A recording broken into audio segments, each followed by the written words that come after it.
വയനാട്ടിലെ ചൂരൽമല മുണ്ടക്കൈ ഉരുൾപൊട്ടൽ ദുരന്തവുമായി ബന്ധപ്പെട്ട പുനരധിവാസ പ്രവർത്തനങ്ങൾക്ക് കേന്ദ്ര സർക്കാർ നൽകിയത് സഹായധനമല്ല, മറിച്ച് ഉപാധികളോടുകൂടിയ വായ്പയാണെന്ന് മുഖ്യമന്ത്രി നിയമസഭയിൽ വ്യക്തമാക്കി.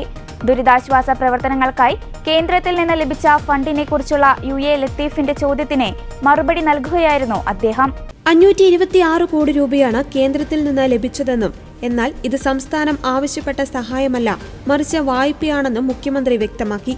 ദുരിതാശ്വാസത്തിനായി ഉപാധിരഹിതമായ സഹായം ഇതുവരെ കേന്ദ്രത്തിൽ നിന്ന് ലഭിച്ചിട്ടില്ല.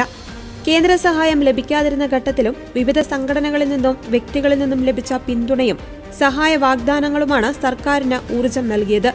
മുഖ്യമന്ത്രിയുടെ ദുരിതാശ്വാസ നിധിയിൽ നിന്നും, കോടതി റിലീസ് ചെയ്ത തുകയിൽ നിന്നും, സാംസ്കി പദ്ധതിയിൽ നിന്നും കോടിക്കണക്കിന് രൂപ ലഭ്യമായിട്ടും പകുതിയോളം തുകയ്ക്ക് ഭരണാനുമതി നൽകുന്നതിൽ കാലതാമസമുണ്ടായെന്ന് ടി സിദ്ദിഖ് MLA ആരോപിച്ചു. സാംസ്കി പദ്ധതിയുടെ കാലാവധി ഡിസംബർ 31 അവസാനിക്കാനിരിക്കെ പദ്ധതികളുടെ ഏകോപനം കാര്യക്ഷമമാക്കുവാൻ മുഖ്യമന്ത്രി നേരിട്ട് ഇടപെടണമെന്നും അദ്ദേഹം ആവശ്യപ്പെട്ടു. പുനരധിവാസ പദ്ധതികൾ സമയബന്ധിതമായി പൂർത്തിയാക്കുവാനുള്ള എല്ലാ സംവിധാനങ്ങളും ഒരുക്കിയിട്ടുണ്ടെന്നും മുഖ്യമന്ത്രി ചെയർമാനായുള്ള ഒരു കൗൺസിൽ ഉൾപ്പെടെയുള്ള സംവിധാനങ്ങൾ ഇതിനായി പ്രവർത്തിക്കുന്നുണ്ടെന്നും ഒരു തരത്തിലുള്ള ആശങ്കയും വേണ്ടെന്നും മുഖ്യമന്ത്രി പറഞ്ഞു.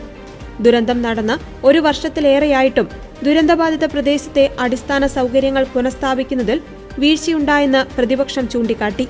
സേഫ് സോണായി പ്രഖ്യാപിച്ച മേപ്പാടി പഞ്ചായത്തിലെ വാർഡുകളിലേക്ക് ഇപ്പോഴും റോഡ് നിർമ്മിച്ചിട്ടില്ലെന്നും വൈദ്യുതി ബന്ധം പുനഃസ്ഥാപിച്ചിട്ടില്ലെന്നും നജീബ് കാന്തപുരം MLA ആരോപിച്ചു.